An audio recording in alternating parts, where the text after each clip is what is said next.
Jake Miller woke up at 5:45 a.m. to the sound of his alarm clock in his childhood bedroom on the second floor of the house, where he had spent his entire childhood. The walls were still decorated with faded posters of high school football teams and religious calendars that his mother regularly updated. At 24, he felt trapped between childhood and adulthood, which had never really begun. Going down to the kitchen, Jake found a note from his mother on the refrigerator. "Breakfast is in the microwave. Don't forget to pray. Love you. Mom." His father, Reverend Thomas Miller, had already left to prepare for the morning service at First Baptist Church of Springfield, where he had served as pastor for the past 22 years. Jake heated up his bacon and eggs and sat down at the table, pulling out his battered smartphone. He had spent the last 3 months browsing profiles on the Christian Mingle dating site, but without much success. The women in his town were either already married or had known him since childhood and saw him only as Pastor Miller's son. A quiet, withdrawn guy who worked at a warehouse and lived with his parents. Working at Mega Market was monotonous and physically demanding. Jake unloaded trucks, sorted goods, and restocked shelves from 7 a.m. to 4 p.m. His co-workers were mostly local college students or people without much ambition, just like him. They talked about sports, work, and sometimes girls, but Jake rarely joined in.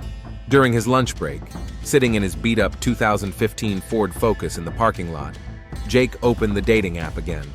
This time, he decided to expand his search radius to 1,500 miles. Maybe there's someone special in the big cities, he thought. That's when he saw Alexia's profile. At that very moment, 1,200 miles to the southwest, Alexia Romero was starting her morning shift at Central Park Coffee in downtown Austin. She arrived at work on her used bicycle, as always, greeting regular customers with a smile, who appreciated her friendliness and professionalism in making coffee. Alexia moved to Austin 4 years ago from a small town in eastern Texas, seeking a more tolerant atmosphere for her transgender transition. She began hormone therapy at age 22, and now, at 26, she finally felt comfortable in her own body. Her long, dark hair, subtle makeup, and feminine figure did not reveal her transgender identity to most people. While working at the coffee shop, she saved money for her dream of opening a small bookstore with a cafe. She had a talent for literature and had graduated from the University of Texas with a degree in English, but now she was focused on the practical aspects of life. Her mother, Maria Romero, an elementary school teacher, supported her daughter financially and emotionally, despite her initial difficulties in accepting her transgender identity. In the evening, back in her cozy one-bedroom apartment in East Austin, Alexia checked her social media profiles and dating apps as usual. She was registered on several platforms, but always faced a dilemma: when and how to disclose her transgender identity. Experience had taught her that revealing this information early on often led to immediate rejection, even from people who had initially shown interest. On the other hand, hiding it for too long could lead to painful situations and accusations of deception. She decided to stick with a strategy of gradual disclosure after establishing an emotional connection. It was on that evening that she received a message from Jake Miller. "Hi, Alex.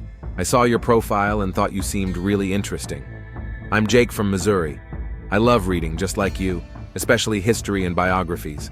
I don't often meet people with the same interests. I'd like to get to know you better."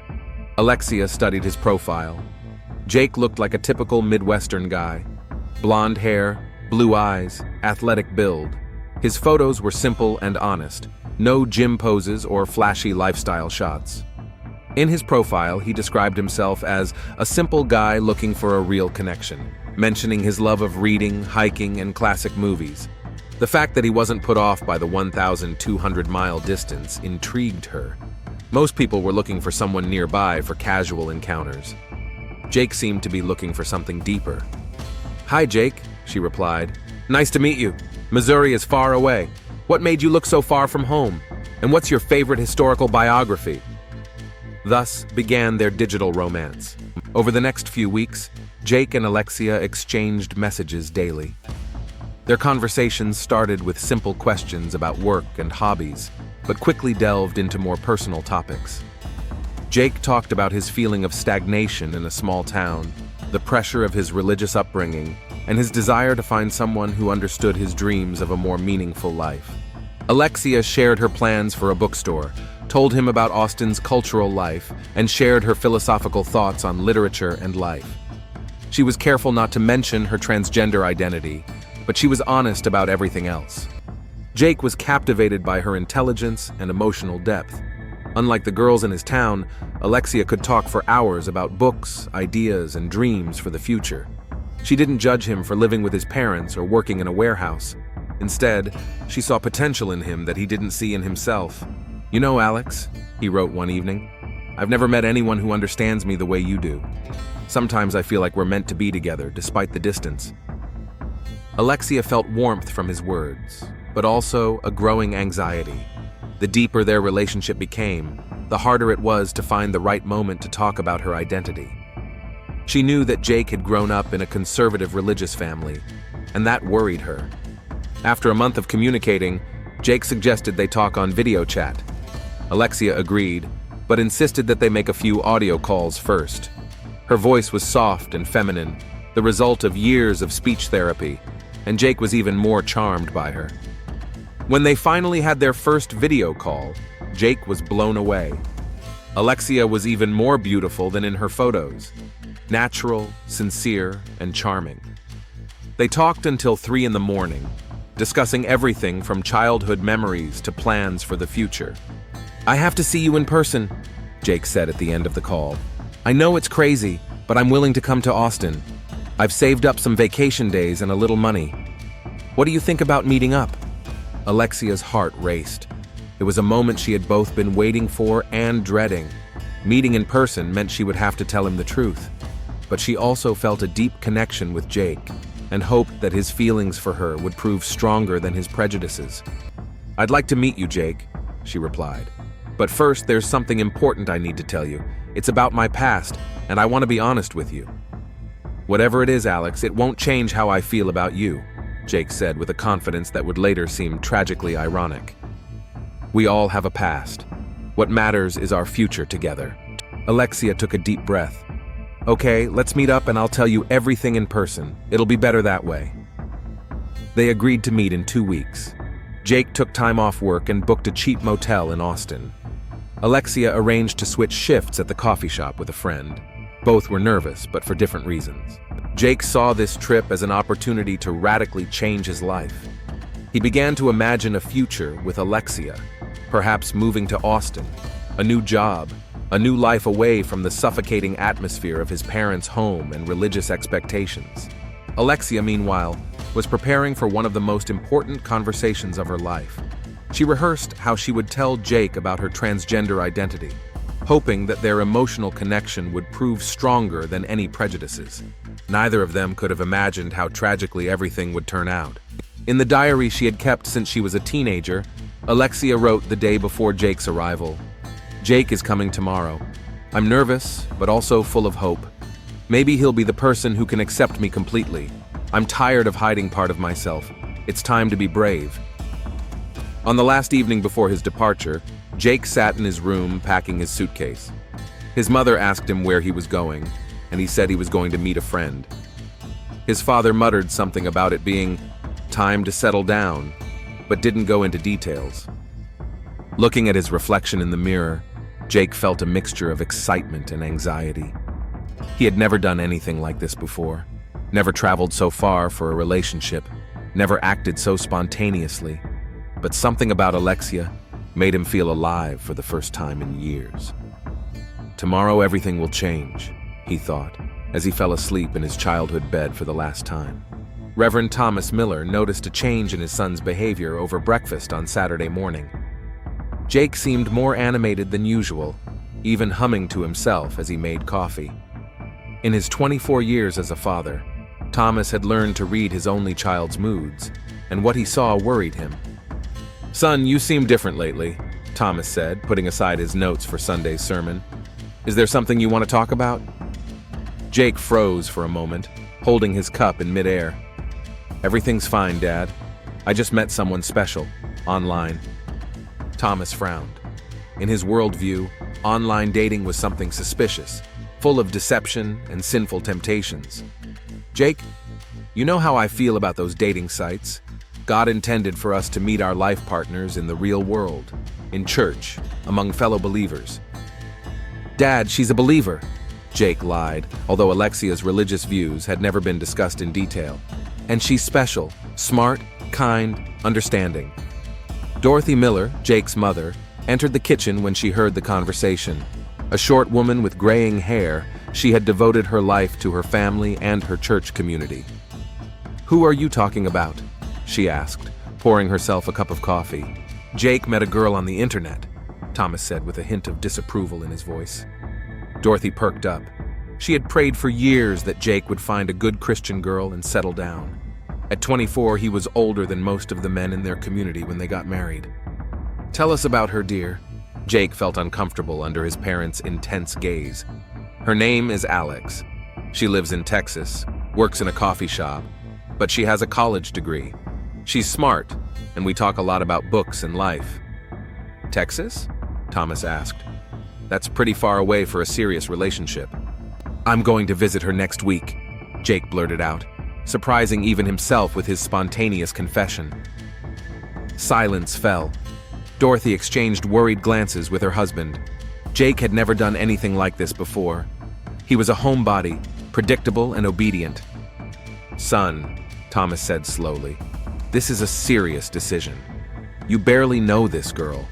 The internet is full of liars and people who pretend to be something they're not. We talked on video chat, Dad. I've seen her, she's real, and she's not pretending. We've talked about deep things, about life, about dreams. She understands me." Dorothy walked over to her son and put her hand on his shoulder.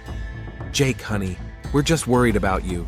The world can be a dangerous place, especially for young people looking for love." "Mom, I'm 24 years old. I'm not a child." "But you've always been our boy," she said softly. "And we can see how much this is affecting you. Just be careful. And remember your values." Thomas stood up from the table. "We'll pray for you and for this situation. God will guide you to the right decision."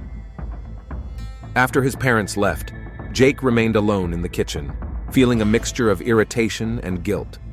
He loved his parents, but their constant worry and religious teachings sometimes suffocated him. Alexia represented the possibility of a different life, a life where he could be himself without having to justify every decision to the church community. At that moment, in her apartment in Austin, Alexia was on the phone with her mother, Maria Romero. "Mia, you sound nervous," Maria said in a mixture of English and Spanish, as she often did when she was worried. "What's going on?" Alexia paced around her small living room, holding the phone. "Mom, remember I told you about the guy I met online, Jake? See, the one from Missouri, what about him? He's coming here next week. We're going to meet in person." Maria was silent. In the 4 years since Alexia had begun her transition, she had learned to understand the unique challenges her daughter faced in relationships. "Have you told him about yourself?" "Not yet, but I'm going to. In person.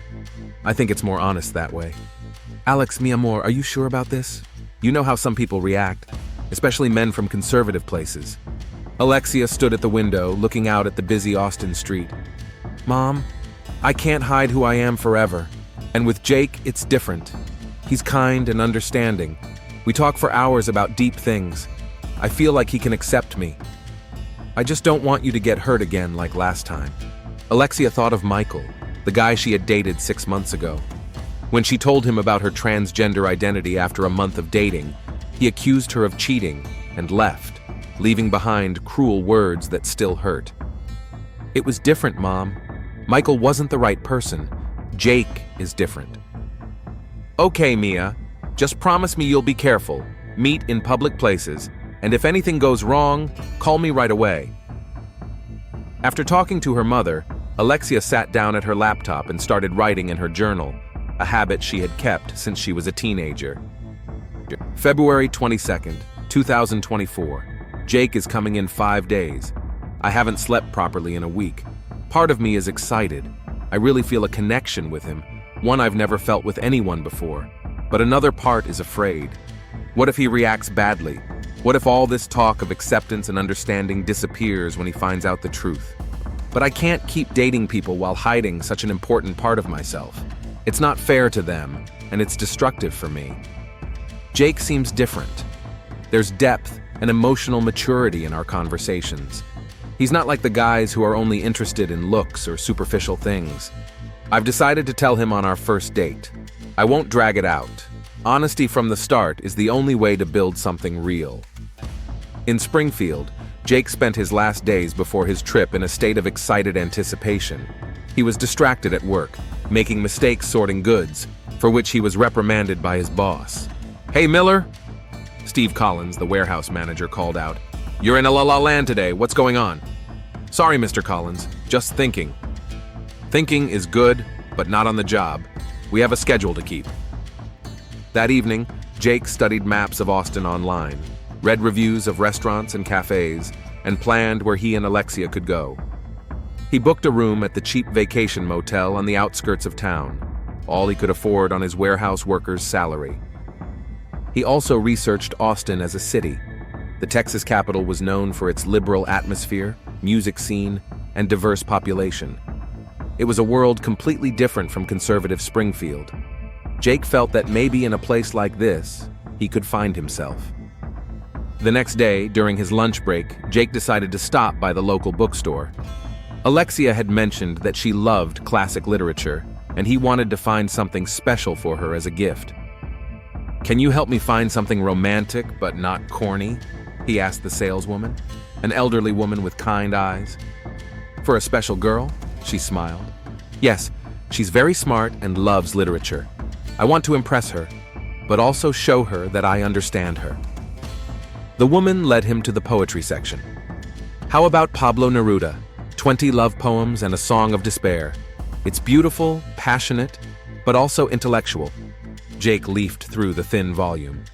The poems were truly beautiful, full of metaphors and emotions that he himself could not express. "This is perfect, thank you." As he bought the book, he imagined giving it to Alexia, her eyes lighting up with the realization that he had really listened to her and understood her interests. On Sunday, 2 days before his departure, Jake sat in church next to his parents, listening to his father's sermon on the importance of spiritual purity and the dangers of worldly temptations. Thomas spoke about how the modern world is full of deception and how young people should be especially careful in choosing their life partners. "The Lord wants us to build relationships based on shared values, faith, and virtue," Thomas said from the pulpit. "Carnal desires can blind us and lead us to sinful decisions." Jake fidgeted in his pew, feeling his father's words directed at him. After the service, several parishioners approached him with questions about his plans, and he realized that his parents had told them about his trip. "Jake, I hear you're going to Texas to meet a girl," said Mrs. Johnson, an elderly Sunday school teacher. "That's very romantic, but also risky. Make sure she's a good Christian." "Of course, Mrs. Johnson," Jake replied, feeling the weight of the community's expectations pressing down on him.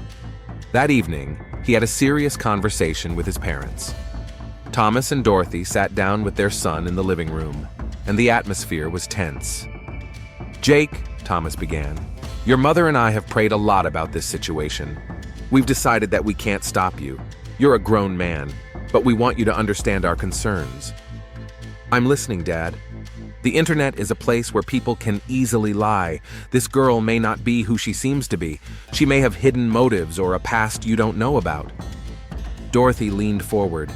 "And even if she's a good girl, Jake, think about the practical things. Austin is a big city with a completely different culture. People live differently there.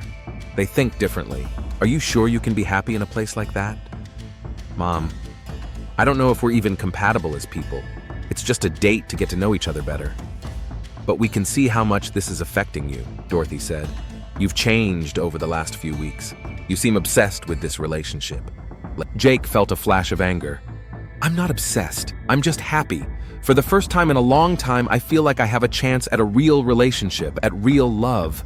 "Son," Thomas said sternly, "love isn't just feelings. It's a commitment based on shared values and faith. Make sure that what you're feeling is truly love from God, not just physical attraction or romantic fantasies." After that conversation, Jake went to his room, feeling misunderstood and restricted. He wrote Alexia a long message about how nervous he was about the date. but didn't mention the pressure from his family. He didn't want her to know how conservative his circle was. Alexia, reading his message in her apartment, felt a similar anxiety, but for different reasons.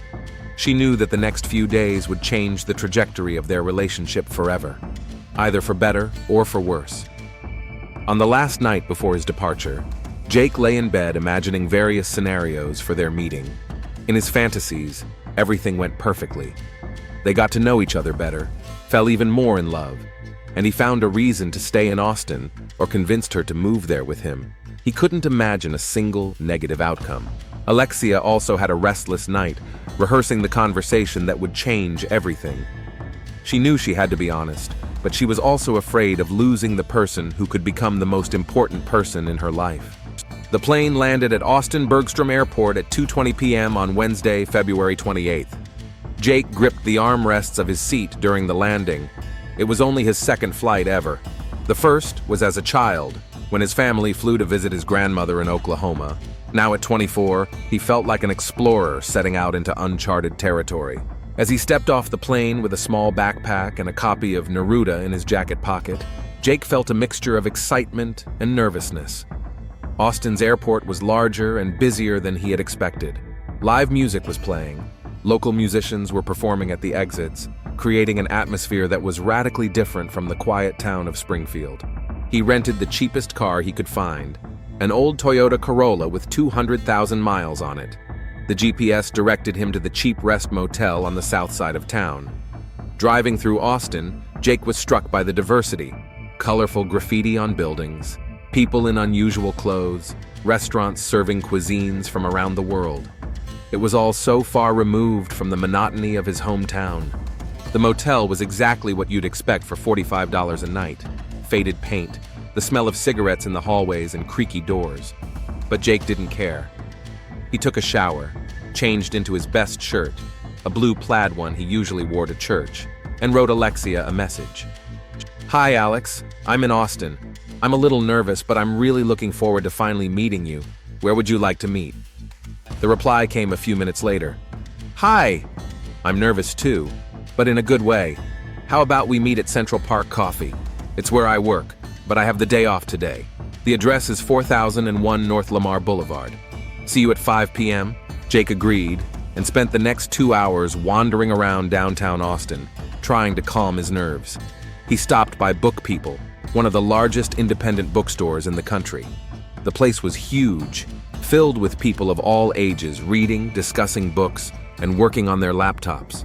It was exactly the atmosphere Alexia had described in her messages. At 4:45 p.m., he parked near Central Park Coffee. It was a cozy place with large windows, wooden tables, and the smell of freshly brewed coffee. Several people were working on their laptops. Others were talking quietly. Jake ordered a latte and sat down at a table by the window where he could see the entrance. At 5:03 p.m., the door opened and Alexia walked in. Jake recognized her instantly, but seeing her in person was a completely different experience. She was even more beautiful than on video calls, about 5 feet 6 inches tall, with long dark hair that glistened in the rays of the setting sun. She was wearing a simple red dress and a denim jacket. Her movements were graceful and natural. She looked around, and their eyes met. Alexia's face broke into a smile, the same warm smile he had seen on the screen, but now it was real, directed at him. "Jake?" she asked, approaching his table. He stood up, awkwardly unsure whether to hug her or shake her hand. Alexia decided for him, opening her arms. Her embrace was warm, and she smelled of light floral perfume. "You're real," she said, stepping back and smiling. "I'm sorry, that sounded stupid, but I still can't believe you're here." "Me neither," Jake replied, feeling his nervousness begin to fade. "You look amazing, even more beautiful than in the video."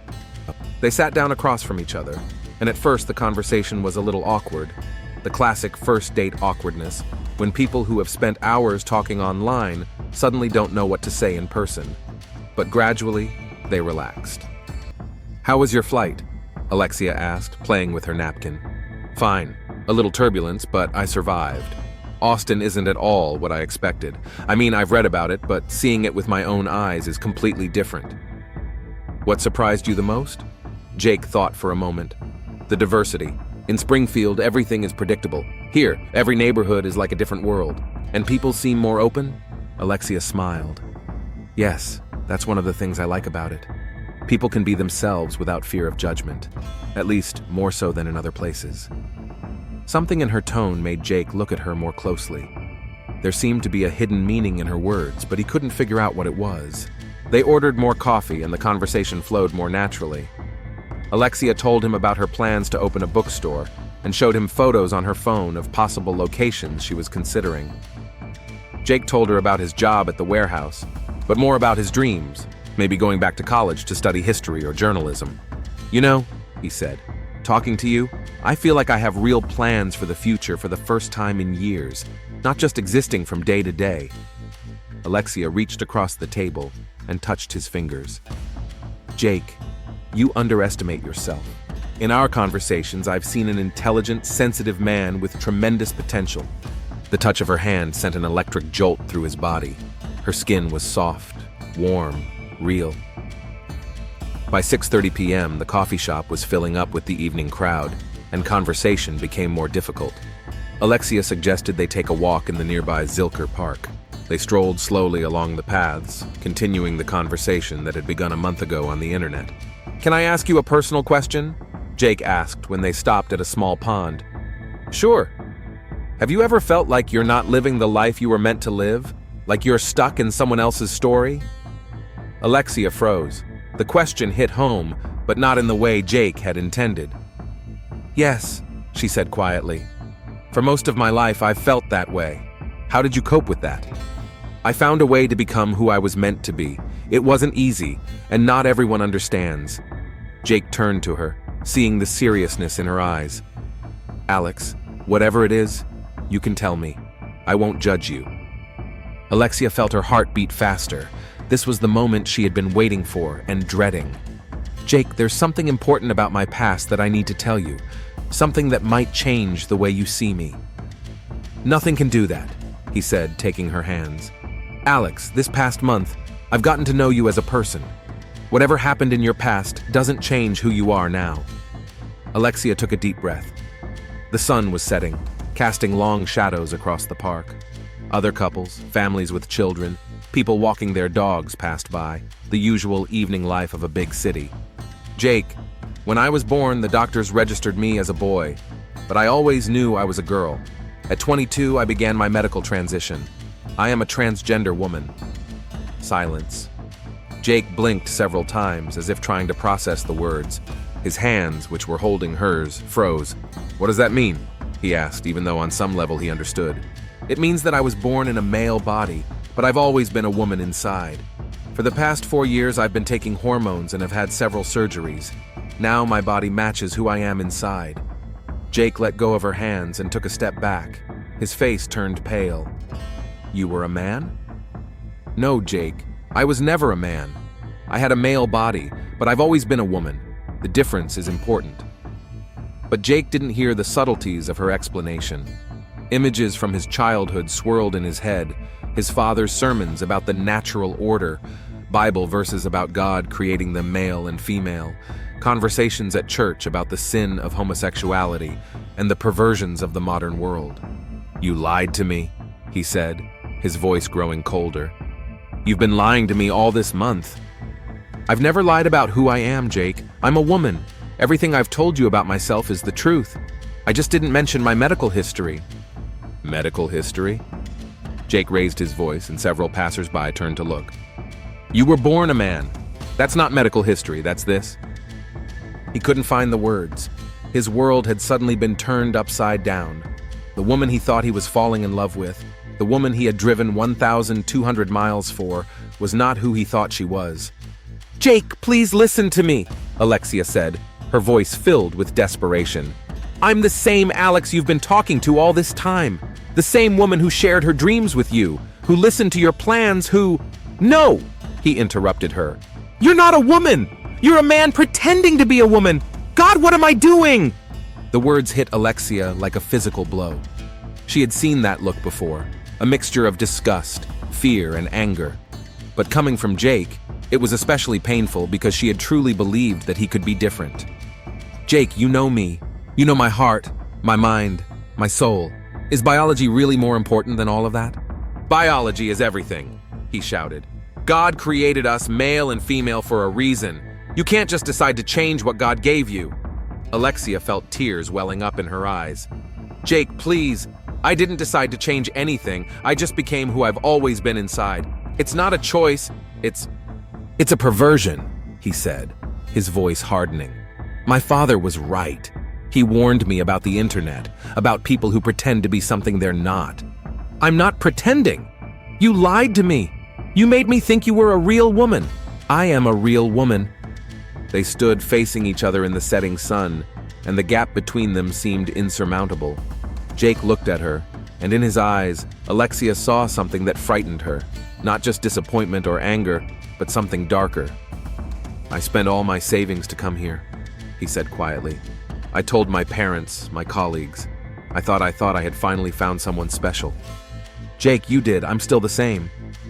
"No, you're not. You made me believe a lie. You made me—" He stopped, unable to finish the sentence.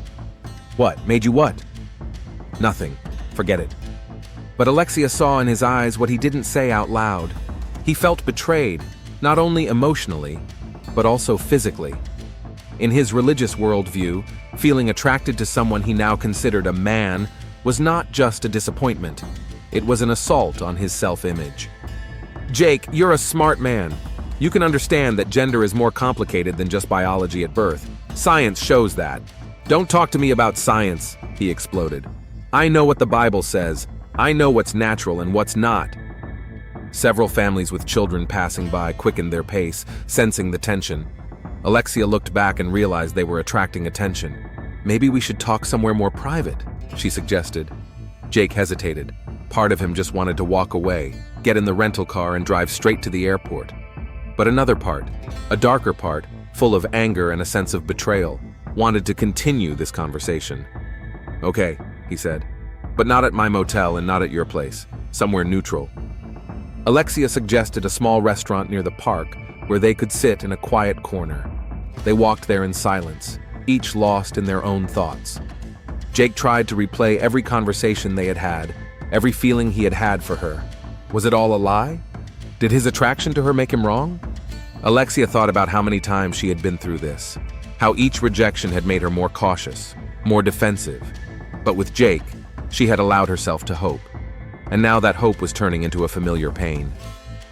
Neither of them could have predicted that this conversation in the restaurant would be the last of Alexia's life. At the Moonshine Patio Bar and Grill, Jake and Alexia sat down at a table in the far corner. The conversation lasted more than 2 hours, becoming increasingly tense. Witnesses later reported that the voices at their table were getting louder, especially the man's voice.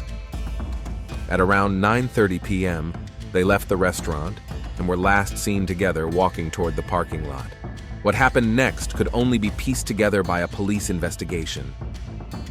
At 10:47 p.m., Alexia Romero's body was found in a dark alley between 2 office buildings 3 blocks from the restaurant.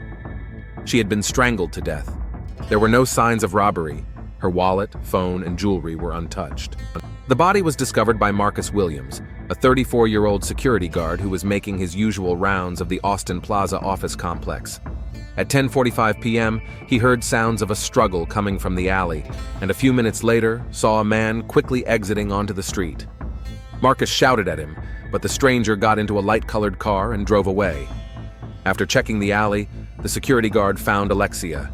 The first patrol car arrived at 10:52 p.m. Officers David Chen and Lisa Rodriguez cordoned off the scene and called for detectives. Paramedics pronounced Alexia dead at 11:08 p.m. Detective Sarah Connolly received the call at her home, where she was spending the evening with her 2 teenage children. At 42, she was one of the most experienced investigators in the Austin Police Department's Homicide Division. During her 18 years of service, she had investigated more than 100 murder cases, including several high-profile hate crimes. Arriving at the scene at 11:35 p.m., Detective Connolly immediately noted the peculiarities of the case. The location was relatively hidden, but not completely isolated. an alley between office buildings that was regularly patrolled by security. This suggested either that the crime was spontaneous or that the killer was unfamiliar with the area. "What do we have?"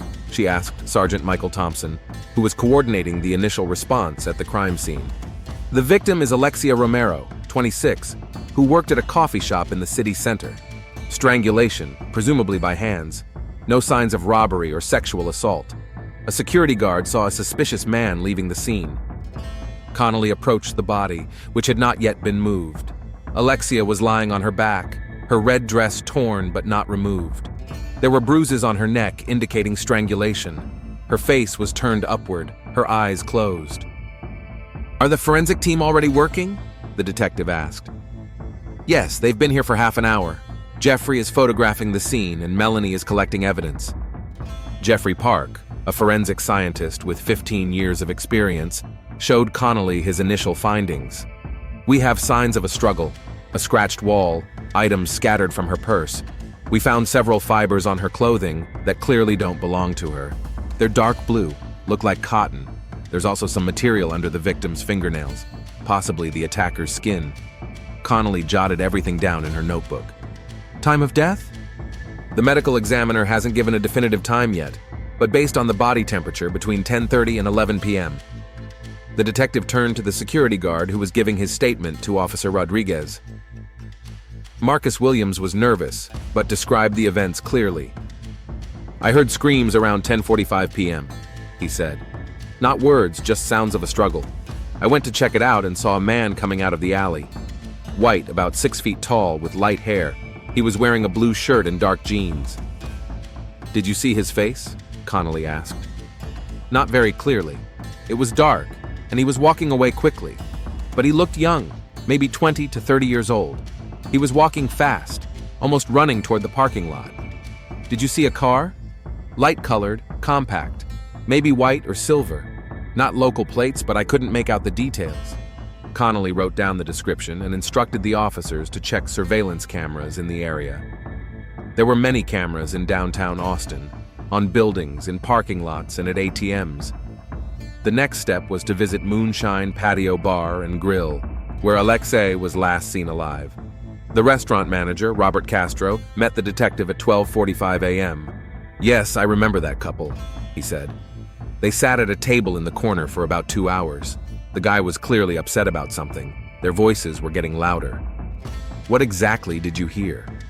"Not all the words, but the guy was saying something about lies and cheating. The girl was trying to calm him down." Several times, other patrons looked over at them. Waitress Jessica Moreno, who served them, gave a more detailed account. The girl ordered a salad but hardly touched it. The guy ordered a burger but didn't touch his food either. He looked very angry and she looked scared. At one point he said something loudly about being cheated. "Did they pay by card or cash?" "Cash. The guy left $20 on the table, even though the bill was only $15.80. They left quickly, and the girl even forgot her jacket." Alexia's denim jacket was indeed hanging on the back of a chair. Her driver's license, confirming her identity, and a psychotherapist's business card were found in the pockets. By 1:30 a.m., Connolly's team had gathered a significant amount of initial evidence. Surveillance cameras in the restaurant parking lot had captured a light-colored Toyota Corolla with Missouri license plates. The technical team had already requested the vehicle's registration information. Additional cameras showed the couple leaving the restaurant at 9:32 p.m. The man was seen walking ahead with the woman following behind, clearly trying to continue the conversation. They headed for the parking lot, where they got into the car. "Check all the cameras along the route from the restaurant to the crime scene," Connolly instructed the technical department. "We need to know exactly where they stopped and what happened in the car." Detectives found messages on Alexia's phone from a man named Jake Miller. The last messages were sent in the evening. Alexia wrote to a friend, "I'm meeting Jake tonight. I'm nervous, but I'm hoping for the best. I'm going to tell him the truth." By 2 a.m., the police had a suspect. Jake Miller, 24, Springfield, Missouri. The rental car was registered in his name. Credit card information showed that he had booked a room at the Cheap Vacation Motel. Detective Connolly sent a team to the motel.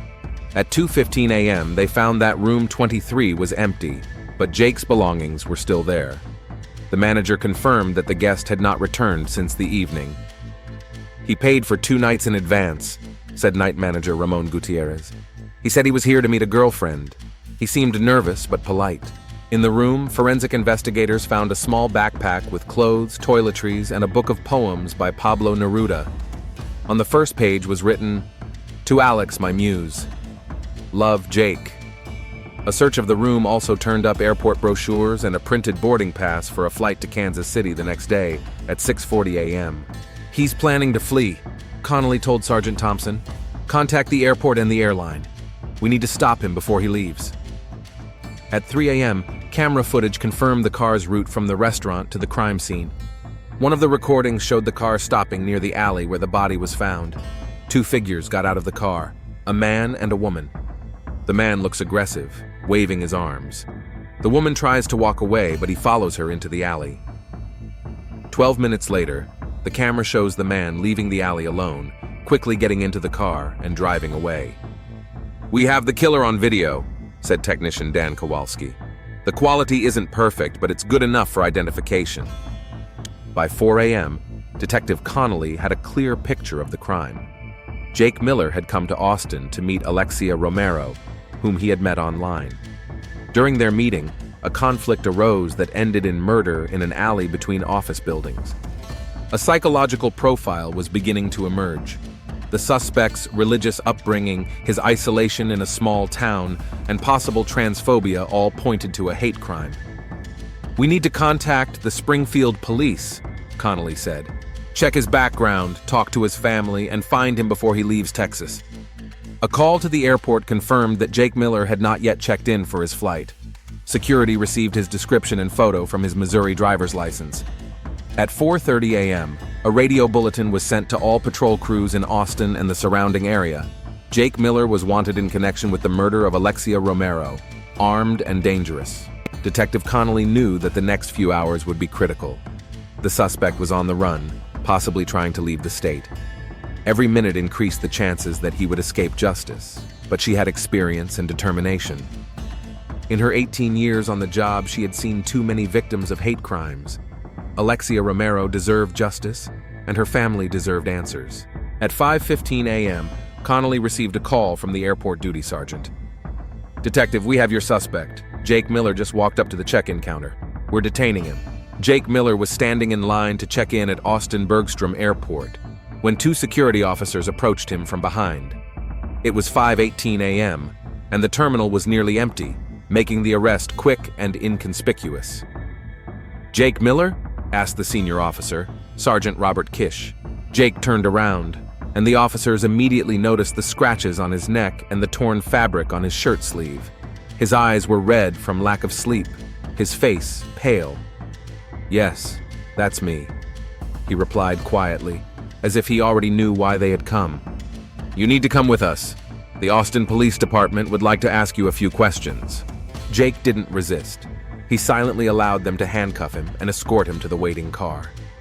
During the ride to the station, he didn't say a word, just stared out the window at the city waking up. At 6:45 a.m., Detective Connolly entered the interrogation room, where Jake was sitting at a metal table, still handcuffed. She had been studying suspects for nearly 2 decades and immediately recognized the type, a young man in shock from his own actions. "Jake, I'm Detective Sarah Connolly. I'm investigating the death of Alexia Romero. Do you understand why you're here?" Jake raised his head and looked her in the eyes for the first time. "Yes." "Do you want a lawyer before we talk?" "Number, I want to tell the truth." Connolly turned on the tape recorder and read Jake his rights. Then she sat down across from him and opened the evidence folder. "Tell me what happened last night." Jake took a deep breath. "We had dinner at that restaurant. We talked about what she told me. I was angry, very angry." "What exactly were you angry about?" "She lied to me. I drove 1,200 miles, spent all my money, told everyone about her, and she wasn't who she said she was." "Jake, Alexia was a woman, a transgender woman, but a woman." "No!" he exclaimed, his voice taking on emotion for the first time that morning. "She was born a man. That means she's a man. She made me feel something I should never have felt." Connolly saw how Jake's religious beliefs and transphobia were distorting his perception. What happened after dinner? We got in the car. I wanted to take her home and leave, but she kept talking, trying to explain. She said she loved me, that there was something special between us. And what did you say? I told her I could never accept it, that what she did to her body was a sin against God, that she was a pervert. Jake paused, running his hand over his face. She started crying. She said I didn't understand what she'd been through, that she'd risked everything by telling me the truth. Where did you stop? In that alley. I wanted her to get out of the car. I didn't want to take her home.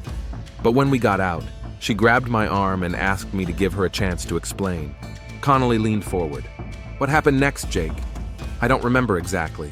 She was standing too close, talking about love, about how we could get through this. And suddenly I felt disgust. Toward her, toward myself, toward the whole situation. Did you hit her? I pushed her away, told her to leave me alone, but she wouldn't listen, kept coming closer, trying to touch me. Jake was silent for a few minutes. When he spoke again, his voice was barely audible. Something inside me broke.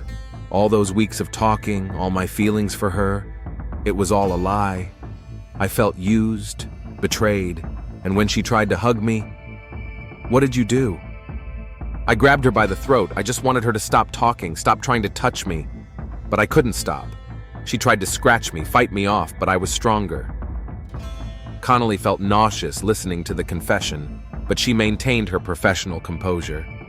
How long did it last? I don't know. It felt like forever. Then she stopped moving, and I realized what I'd done. What did you do after that? I panicked. I got in my car and drove back to the motel. I packed my things and drove to the airport. I wanted to go home and forget it ever happened. Connolly closed the folder. Jake, you understand that you killed a man? I know. He cried for the first time since his arrest.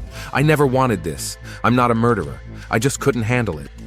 The interrogation continued for another 2 hours, during which Jake described the events of the evening in detail. His story matched the evidence and witness statements. At 11 a.m., Detective Connolly called Maria Romero, Alexia's mother.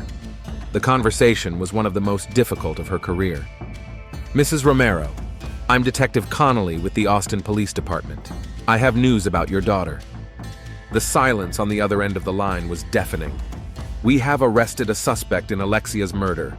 A man named Jake Miller has confessed to the crime. Maria began to sob. Why? Why did he do this? Mrs. Romero, it appears that the murder occurred after your daughter told him about her transgender identity. We are classifying this as a hate crime. My baby girl wanted so badly to find someone who would accept her for who she was. That same day, Detective Connolly contacted Jake's parents in Springfield. The conversation with Reverend Thomas Miller was tense. That's impossible, Thomas said when he heard about his son's confession. Jake is not capable of murder. He's a kind boy who was raised in a Christian family. Sir, your son has confessed to a crime. We have irrefutable evidence. That woman should have told him the truth from the beginning. She lied to my son. Mr. Miller, no one deserves to die for who they are. Dorothy Miller took the phone. Detective, can we see our son? Of course, but you must understand the seriousness of the charges. The trial began on September 15th, 2024. Travis County District Attorney Jennifer Lopez personally led the prosecution, classifying the case as first-degree murder with aggravating circumstances, a hate crime. The defense, led by public defender Michael Chen, sought a guilty plea of manslaughter, arguing that Jake acted in the heat of the moment. My client was misled and emotionally destabilized, Chen said in his opening statement. It was a tragic reaction by a young man who felt betrayed. Prosecutor Lopez countered, the victim's transgender identity was not a deception. It was part of who she was. The defendant killed Alexia Romero because she dared to be honest about her true identity. The trial lasted 3 weeks. Witness testimony included hate crime experts, psychologists, and members of Austin's LGBTQ community. Maria Romero gave emotional testimony about her daughter. Alexia was a kind, intelligent, loving woman.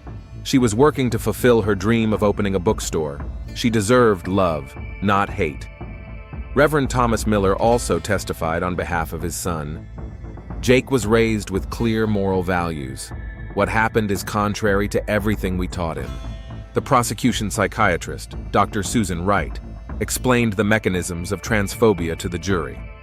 The defendant was responding not only to personal disappointment, but also to deeply rooted prejudices against transgender people. On October 7, 2024, the jury returned a verdict of guilty on the charge of first-degree murder with aggravating circumstances. Jake Miller was sentenced to life in prison without the possibility of parole. In her sentencing statement, Judge Elizabeth Carter said, "This crime not only took the life of a young woman, but also sent a message of hate to the entire transgender community. This court cannot tolerate that." Maria Romero became an activist for transgender rights, speaking across Texas about her daughter. "Alexia wanted the world to be more accepting," she said. "Now it's my job to continue her mission." In prison, Jake began attending rehabilitation and counseling programs. The case of Jake Miller v. Alexia Romero serves as a reminder of how prejudice and hatred can turn an ordinary person into a murderer. It highlights the importance of education, tolerance, and the need to protect the most vulnerable members of society. The tragedy in Austin showed that even in an era of progress and growing acceptance, hatred can still destroy lives. But it also demonstrated the resilience of the human spirit and the ability of a community to come together in the fight for justice and equality.